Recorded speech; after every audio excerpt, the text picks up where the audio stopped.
Hi, welcome to this little workshop seminar on Close the Gap Early Childhood Education. Before I do start, I just want to acknowledge the traditional owners of the land that I'm currently meeting on. I'm here on the land of the Wurundjeri people in Williams-Tchen. I pay respect to the elders past, present and emerging. And I'd like to extend that to lands that you're currently on at the moment and pay respect to elders past and present. I'd also like to take that a step further and acknowledge the traditional owners of the lands where you grew up. That might have been somewhere completely different, maybe not even Australia. And I'd like to acknowledge them and they help shape who you became, who you are today. In my own language, we actually say Yamadumarang, which means welcome, and you've come with a purpose today. My name's AJ Williams. My background's Wiradjuri and Watchabullock. So my family come from Nimbulla, Horsham, Dubbo, Wellington area of New South Wales. I've been involved with AGECS for the last 3 years, helping them design their wrap and running a number of projects, including the seminar series that this one is part of. So today I'm just talking a bit about the National Close the Gap Day and what it is and what it's about and what the gaps actually are that we should be considering, and some strategies or some techniques or tips, the things about how you can actually help close the gap. So what exactly is Close the Gap Day and when is it held? Well, National Close the Gap Day is observed on the third Thursday of March every year. This year it falls on the 17th of March, and it advocates for health equity of Australia's Indigenous people and educating the public about the health issues and barriers to well-being faced by Indigenous people. Since 2007, the National Close the Gap Day brings together Australians from all over the country to advocate for health equity and to take meaningful action to create better and more equitable conditions for Indigenous people. Their campaign encourages people and organisations to plan events that draw attention to the health issues of Indigenous Australians and to support legislation and programs for the improvement of those conditions. But what are the actual gaps? What are we talking about? What are the gaps that Aboriginal people face? Well, the Closing the Gap report, which came out in 2020, actually looks at 16 key targets. And I'm not going to read the targets word by word, because you can actually look at the Close the Gap report yourself, but you can see that it's around close the gap in life expectancy. It's about baby and healthy birth weights. It's about early childhood education. It's about getting children developmentally on track. It's about attaining Year 12 equivalents. It's about completing tertiary qualifications. It's about employment in education and training. It's about employment. It's about overcrowded housing. It's about incarceration of adults. It's about young people in detention. It's about reducing the children in out-of-home care. It's about the reduction in violence and abuse against Aboriginal and Torres Strait Islander women and children. It's about significantly reducing suicide in Aboriginal and Torres Strait Islander communities. It's about land rights, and it's also about the languages spoken. So these are the 16 new Close the Gap targets. Between 2008 and 2020, targets were set by the Australian government that were not achieved. In fact, no target was achieved. The two that were on track were starting to get kids to Year 12 and the immunisation of young kids, but all the other gaps had not been met.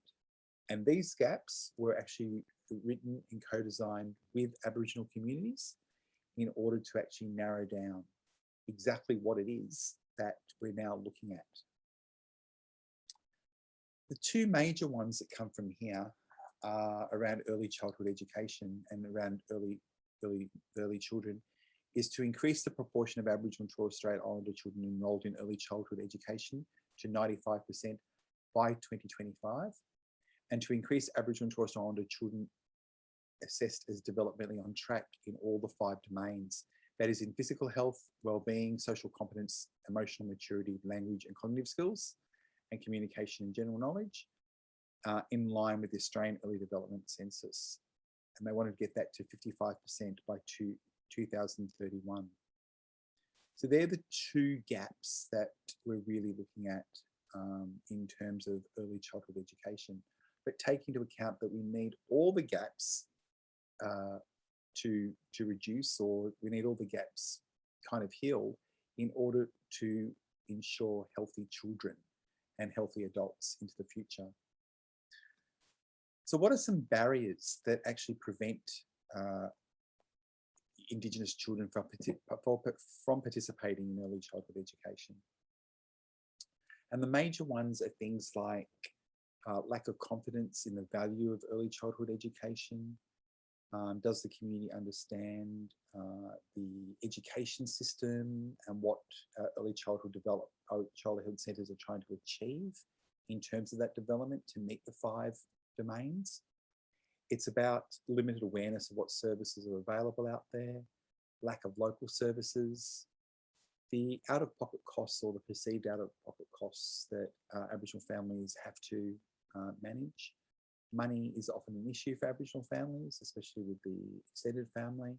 So even the cost of childcare comes to that. Administrative complexities, the fear of racism, the lack of transport to get there, poor child health, and also poor health in families and mental health. So there's some of the barriers that have been documented in research in early childhood development in Aboriginal, when working with Aboriginal kids, as some of the major barriers that are an impact. But what does our current 2020 statistics actually show us in relation to Aboriginal health and wellbeing? Well, the first thing that we might need to look at is a bit about the age of people. I'm not sure if you are aware of this, but 54% of the Indigenous population is under the age of 25. Yep, 54% of the population is under 25. So in this age group here, this makes up 54% of the Indigenous population. 34% is actually under the age of 15. As you can see from this data, that Aboriginal kids actually make up, from 0 to 4, make up 11.3% of the total Indigenous population, but only makes up 6.1% of the non-Indigenous population. And at 5 to 14, it's 27% of the Indigenous population compared to 12% of the non-Indigenous population, which is showing you that we've got very high rates of young Aboriginal mob that are actually in that particular age bracket, especially around the 0 to 14 year level, and especially in early childhood education at the 0 to 4, 5 age range. We've also got that nearly 80% of the Indigenous population is under the age of 44. And if you're looking at the data after that, from 45 to 64, Indigenous people make up 17% of their population, but non-Indigenous people make up 25% of their population, nearly a quarter. And at 65 and above, that Aboriginal people make up 4.8% of their population, but non-Indigenous people make up nearly 16% of their population. This data also shows you that Aboriginal people are dying at great levels at 45 and above. So when you look at the population again, to think about that in this 0 to 24 age range, which is under the 25 population, there's often also 2 generations of people. What does AJ mean by that? It's often that Aboriginal women will have their first kid before they turn 23. So the national statistical data shows that the majority of women will have their first kid before the age of 28, if not a little bit later in some places. But for Aboriginal people, they're still having kids earlier. So in that 0 to 25 age range, your centre or your service might actually be dealing with a young mum and a young dad, and including the child themselves. So yeah, there's those 2 generations that actually sit in that 54% age range. So what else do we know? Well, we know what the current Indigenous children's data. We know that 1 out of 10 Indigenous people speak their own Indigenous language at home. We know that housing, that 38% of families own their own house compared to 60% of non-Indigenous people. We know that Aboriginal babies continue to be born more than twice as likely to be of lower birth weight compared to all of Western Australian born babies. That's when the research was done just in Western Australia, but that's nationally as well. That 35% of Indigenous children were deemed to be developmentally on track compared to 57 of non-Indigenous people. So you can see that big difference between that. That Aboriginal women are significantly more likely to smoke during pregnancy than non-Aboriginal women. That young Aboriginal young people are twice as likely to suffer ear diseases and hearing problems. I mentioned the teen fertility rate for Aboriginal women aged between 15 to 19 has increased in the last decade.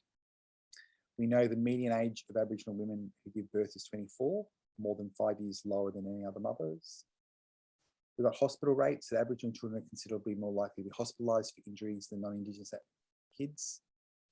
That Aboriginal kids are 10 times more likely to experience interpersonal violence than their non-Indigenous counterparts.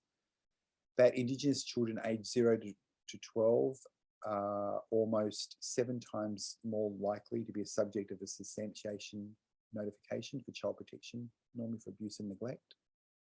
That Aboriginal kids are 8 times more likely to be in child protection and 15 times more likely to be in juvenile justice settings. And between the ages of 10 to 14, Aboriginal kids are 36 times more likely to be in detention than non-Indigenous kids. That's not real proud data to actually share with you, but it is trying to paint a picture of exactly the gaps that we are trying to break. Now, we've also got parent health and grandparent health that are still huge barriers for the care of children and the participation of children in early childhood education. So what do we know about health conditions in general? Well, we know that 15% of all Indigenous deaths are caused by heart disease, and 1 out of 5 Aboriginal people at the age of 17 will have an indicator of a heart disease. We know that dementia rates are quite high. About 1 out of 10 Aboriginal people aged 45 and above will actually have a diagnosis of dementia. We know diabetes is 4 times more common, the second leading cause of death. The Dental and Oral Health Report talks about more cavities, tooth loss, and periodontal diseases.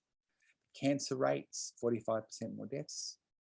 Kidney diseases, 8 times more hospitalisation rates, and 1 out of 5 at the age of 18. Notice under 18, we've got 1 out of 5 that have got a heart condition indicator, and 1 out of 5 actually have a kidney disease indicator. We know that sexually transmitted diseases still remain high: gonorrhea, syphilis, HIV. We know that asthma will affect about 50% of Aboriginal people will be diagnosed before the age of 15, and 30% will have a long-term respiratory condition before the age of 28.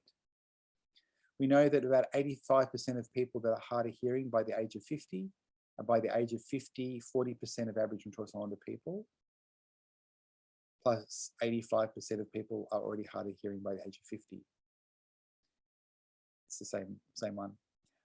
Mental health, that 2.5 out of 5 currently have a diagnosis of a mental illness, normally anxiety and depression, and 2 out of 5 are walking around in high psychological distress most of the time. The median age of an Indigenous person in Australia is 23 years of age. And as you can see, that suicide is the leading cause of Indigenous adolescent death, but also the rates triple for non-Indigenous counterparts, for non-Indigenous people compared to their non-Indigenous counterparts at the 15 to 24 and 24 to 34 age range, and double the rate at 35 to 44 age range. Now, Beyond Blue has said if you've got any one of those chronic conditions, you're prone to anxiety and depression. If you live in a household with anybody with any of these conditions, you're prone to anxiety and depression. If you're a carer or in a caring role, you're prone to anxiety and depression. And if you're in this age group here, and you're going to community and family funerals of people in this age group in here, you're prone to anxiety and depression. So all these health conditions, both of young people and of adults, can actually be a barrier for participation. When we talk about close the gap, right, both sides of Parliament have said, it's been bipartisan agreement over the next few decades we're trying to help close these gaps. And notice that I said over the next few decades, because that's what it's about. Close the gap is not about actually trying to fix things as what was tried to be done between 2008 and 2020, where these were the objectives and this is what was supposed to be already closed. What they're actually saying now is these gaps are much deeper, much trauma involved in them, and it's going to take sometimes more than one generation in order to help close those gaps. So close the gap now is really about making sure that this age group here, the 0 to 16-year-olds, and even the 15 and 24-year-olds, can actually get into the 65 plus age bracket. Because as you can see at the moment in this bracket, we only make up 4.8% of our population. We want to have nearly 54% of our population at the age of 65 and above in the next 30 to 40 years. And that's what Close the Gap is really about now. It's about making sure that those areas of health, education, employment, early childhood, juvenile justice settings, child protection, that we have decreases in the amount of either people dying younger, increasing birth weights, of making sure that kids are developmentally on track so that they are ready for school, that they do finish year 12, that they can get jobs or go to university afterwards. And it's going to take more than one generation. It might take the next, as I said, 20 to 30 to 40 years.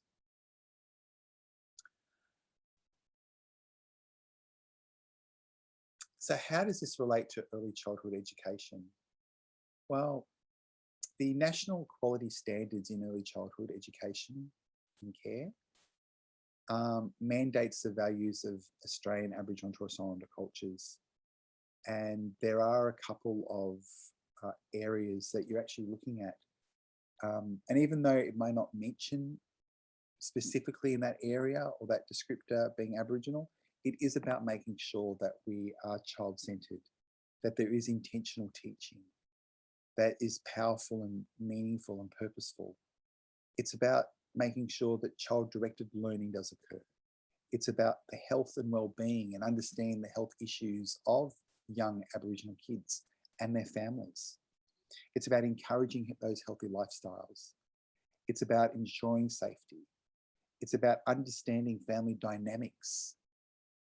It's about the staffing arrangements in terms of looking at employing more Aboriginal people as staff members so that Aboriginal kids can see the black faces within the organisations in your childcare services.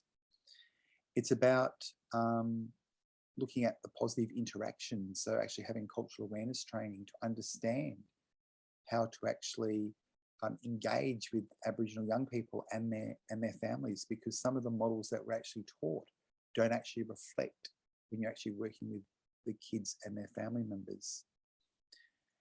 And so you've got as I said, the national quality standards, but you've also got the Code of Ethics for Early Childhood Australia's Code of Ethics, which acknowledges Aboriginal and Torres Strait Islander ways of being and caring for children as informed by the principles in the United Nations Declaration of the Rights of Indigenous Young People as well. So we've also got some Code of Ethics and a Declaration of Rights. Another document to have a look at is the one through VAI, and VAI will be talking in one of the other seminars that we'll be doing in the future, but it's looking at the Walking Together, which is about welcoming Aboriginal and Torres Strait Islander families and children to your service. It's about increasing educated family and children's knowledge and understanding of Aboriginal and Torres Strait Islander people, histories, cultures, perspectives, and contemporary contexts. And it's about contributing to reconciliation and countering racism and discrimination in all areas, from everything from access to participation, to staffing and employment, to professional development, and to assisting the exit of an Aboriginal family from your service. So what can I do to support Close the Gap in my early childhood service? And that's kind of an interesting little topic to think about. But one thing that you should that you should do and the staff should do is kind of all have a good understanding about where you actually come from. Now, even though you might not be Aboriginal, it is about identifying exactly where you were born and acknowledging who the traditional owners were. And if you weren't born in Australia and you're born overseas, you might want to acknowledge the traditional owners of the land that you're currently living on. Or if you've lived in different parts of Australia before, whose land has it been that we have been living on? And you can even extend that further back sometimes where, you know, where were your parents born and who were the traditional owners and at the time. So it is about acknowledging the history and getting kids and families to identify where they were born and grew up as well. It's also about introducing, you know, traditional Indigenous games into practices. Now, I quite like this particular book. It's called Yulungala, which is traditional Indigenous games, and it actually has a whole heap of different games that you can play that give you instructions about what you can do, and they've kind of modified it a little bit for 2020 to make sure that I'm pretty sure they didn't have Skittle bottles like that, but they might have looked at playing it different ways. But they also provide a background of exactly where these games come from. Remember that if you're not Indigenous, you cannot teach Indigenous culture, but you can provide a perspective, and you can provide a little background about where some of these games were actually initiated and started. It's about making sure that your service is actually quite representative of actually having Indigenous toys, Indigenous books, Indigenous play tools. And not just for the Aboriginal kids, but for all kids, because I think it's a really great way of learning. So there's some dolls there. It's about block playing and thinking about different ways of how you can incorporate the culture into a particular practice. And it doesn't just necessarily, as I'm saying, playing with blocks. It's also about, let's show different ways of life that Aboriginal people experienced. They can do that by inviting elders in, having conversations with people. It's about doing, for example, I just went outside and got all the kids to pick up some sticks and twigs from outside. I got them to bring it in. I got red cellophane paper and put within the twigs to make it look like fire. And we actually sat around the fire and read an Indigenous story.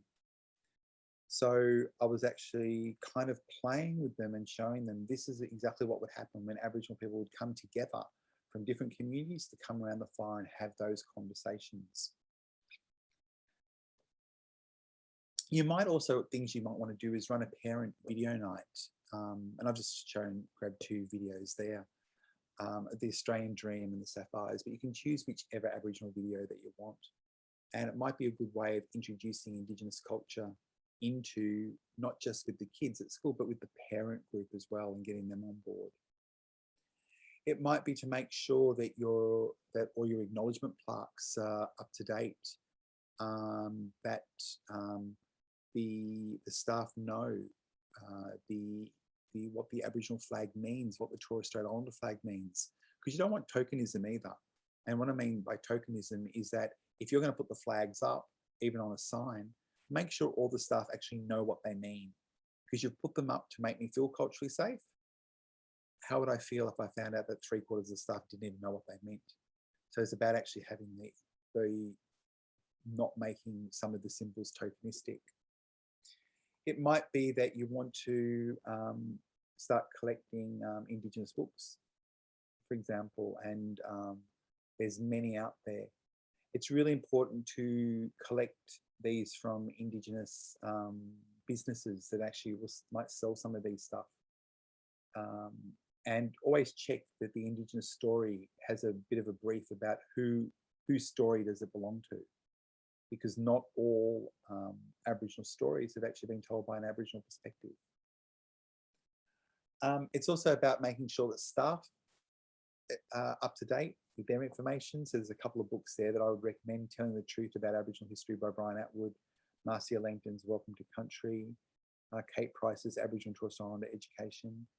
And these are books for staff and sometimes books for parents as well. So there's some things that you can do, but it's about celebrating the day, but also creating something that's meaningful to you and your service. People often ask, well, AJ, what do you do to help close the gap? And so I do quite a number of different things. I run some mentoring programs in schools where I take kids to play some Indigenous games, which is what we did in that video there. We train them in teen mental health and deadly thinking program. We do artwork. We went on an excursion to Bunjalaka at the museum. We also do cultural awareness training with some of the Aboriginal students because some of the students don't know history that well. And we were participating down there in the wall painting and giving it an Indigenous flavour to the school when they were doing their renovations. So I do mentoring in about 3 schools. It's about, I also do work in remote communities, so I don't just spend my time in the city. I will say my remote community work has been down a little bit because there's a virus going around called COVID that you may not have heard of, and that's prevented me from actually getting out. But as you can see, I actually do some really remote work. We actually fly in some of the communities. I'm there for a week or 2, delivering mental health training and undertaking research for a number of organisations I'm doing research with. So getting to know remote communities. I do a lot of cultural awareness in schools, within early childhood services, within public and private sectors. And there's me doing a bit of a smoking ceremony with Annie Dai Kerr down there. There's me on a panel talking. I also do mental health first aid workshops around Aboriginal young people and mental health in youth as well. So there's some training photos. And the other thing that I've been doing is working on my YouTube channel. And the YouTube channel is a place where Aboriginal stories are being told by Aboriginal people, talking about how to work with Aboriginal people or the sharing of Aboriginal experiences. During lockdown of 2020, I lost most of my work being a consultant, so I decided to put the YouTube channel together with the support of 3 schools, Scots College, Camberwell Grammar and Woodley School, where we interviewed the young people to hear their stories, to hear what their views are on many Indigenous issues. And as you can see, they're in playlists. So the major playlists I would recommend checking out is that the Elder Stories is on playlist 1. Playlist 3 is Quick Fact Faults, which have the young Aboriginal boys at Scots College and Camberwell Grammar breaking down stereotypes and explaining different factual things to you. Playlist 9 is about Woodley School's Indigenous mentoring program, and the kids were interviewed for half an hour times 2, so 2 different sessions. I interviewed half an hour, and we took their best answers from both, put them together.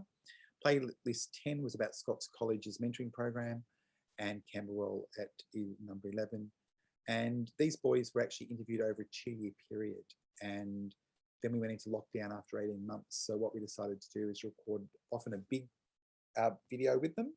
And then we used their responses over the last 2 years to intersect into their story. So all up, we've got about 147 videos up there from Aboriginal people talking about Aboriginal issues. Playlist 4 and 5. Playlist 4 are Aboriginal workers that work in the field, not predominantly in childcare, but work with Aboriginal people in health. And they share some tips about working with Aboriginal people. So it's worth looking at Series 4. And Series 5 is about 10, or I think there's about 14 videos up there now, of non-Indigenous allies who share their experiences about working with Aboriginal people. And the YouTube channel actually got highly commended at the Heart Awards, which is right there. The other thing that I do is a lot of research. So I've been doing research with the Butterfly Foundation and the National Eating Disorder Collaboration, looking at body image and eating disorders within Aboriginal communities. I've been involved in the review of the Aboriginal Quit Line. I'm doing other research now with looking at with the Cube group doing research around Aboriginal education programs designed by VACRA on their learning platform. So I do a lot of research as well. And I have won a couple of awards for the work that I've been doing. Not that I do it for the awards and the recognition, but I do it because I actually really love what I do. But 2016, I got the Fellowship of Indigenous Leadership, gave me the Emerging Leader Award. 2019, I got the Community Award for NAIDOC in the Mornington Peninsula area. I was an individual distinction finalist in the Hester Awards last year. And late last year in November, I won the 2021 Social Worker of the Year Award. So the recognition of what I do is being recognised by my peers, because all these were peer awards. So that's what I do in terms of Close the Gap. Remember, Close the Gap now is everybody's responsibility. Close the Gap is about making sure that our young mob actually get to become older.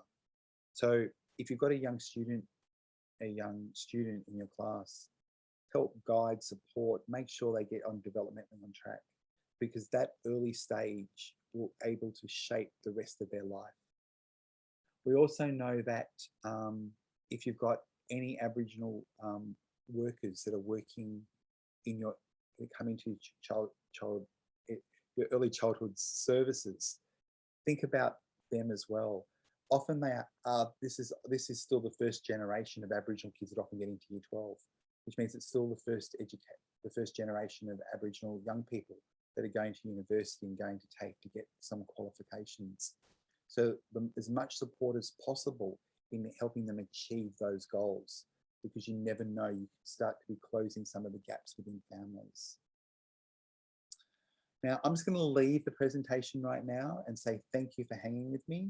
This was really about just starting you to think about Close the Gap and what you and your service might be able to do. In my language, we often don't say goodbye. We actually often say Madangwe, which means I will see you again soon. And I will see you again soon because we're running a number of series throughout the year with AGECS, and we'll catch you when we do. So on behalf of AGECS and Girraway Consultancy, I'll say thank you.